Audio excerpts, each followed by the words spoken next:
Mathieu Driol pour ces Market Movers et on commence d'abord par Lafarge. Oui, alors que des baisses ce matin avec la correction sur les indices. Et Lafarge a ouvert un très important gap baissier, moins 4% pour l'instant. Le titre est au contact de son support majeur à 45,80. Alors sous pression baissière, puisque on est, voyez, capé par une résistance descendante depuis le 2 mars. Eh bien, le titre semble retrouver un peu d'impulsivité à la baisse. Alors la clôture de ce soir est importante puisque la rupture de 45,80 en clôture ce soir, eh bien, validerait une nouvelle phase d'impulsion baissière, probablement en direction de 43,47 au minimum, puisque les supports suivants, vous voyez, sont assez éloignés. On pourra citer sous 43,47, c'est 39. Donc on a un petit potentiel d'accélération, notamment avec ce gap baissier.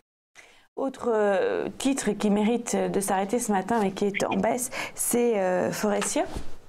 Oui, là aussi, gap baissier encore, et là aussi, titre sur son support majeur à 63,80. Donc avec moins 2,89, on voit que pour l'instant, le titre Forestia n'a pas encore invalidé sa tendance haussière de plus long terme.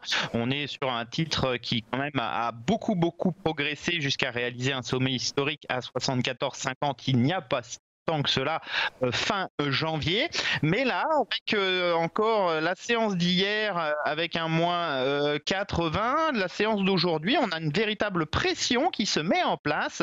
Si on clôturait sous 63,80 ce soir, eh bien on invaliderait la tendance haussière en place depuis des mois maintenant. Alors ça n'est pas encore réalisé déjà, premièrement.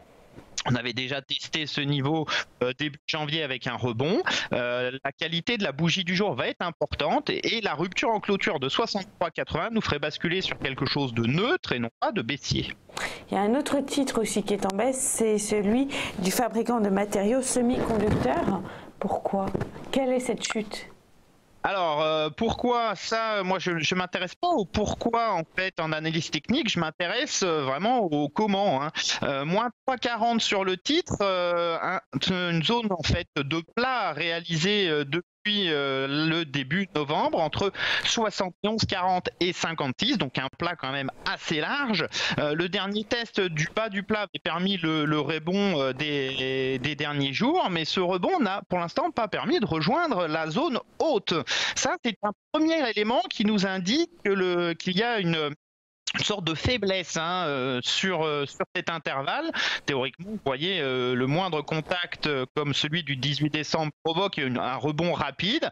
Là, le rebond s'est arrêté sur une résistance intermédiaire qu'il a définie aux alentours des 65,60.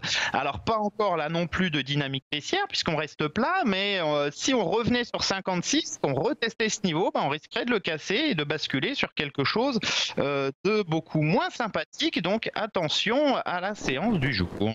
Attention aussi au titre Eramet ce matin. Oui, avec ce qui se passe sur les aciers et les impacts, donc les sidérurgistes, même si ça n'impacte pas directement Eramet puisqu'ils ne font pas d'acier, mais ça réagit. Alors Eramet, c'est une très belle tendance haussière depuis des semaines ou des mois.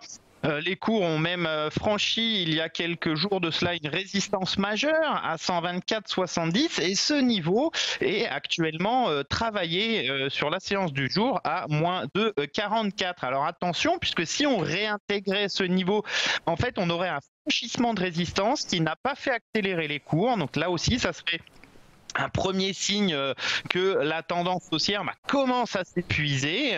Avant de basculer en tendance baissière, on a quand même beaucoup de temps sur Eramet, mais pour ceux qui seraient longs, ça serait peut-être quand même, on va dire, un début d'allègement qui serait recommandé puisqu'on aurait un potentiel de progression beaucoup moindre.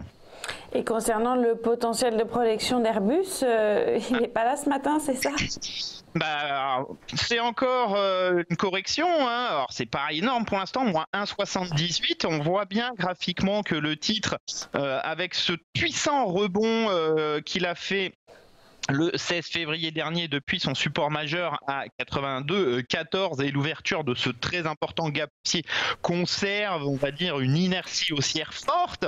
La bougie du jour a fait un point bas sur 94,24 qui était l'ancien sommet du 24 janvier. Donc tant qu'on se maintient au-dessus de ce niveau, on conserve une certaine polarité et donc une force de la dynamique haussière en cours. Donc le seul point d'avertissement, ça serait effectivement une clôture sous 94,24. On n'est pas encore là. Pour l'instant, on fait juste une petite consolidation au sein d'un trend qui reste, ma foi, bien. Merci Mathieu Driol. Je rappelle que vous êtes analyste senior chez Day by Day pour tous ces Market Movers.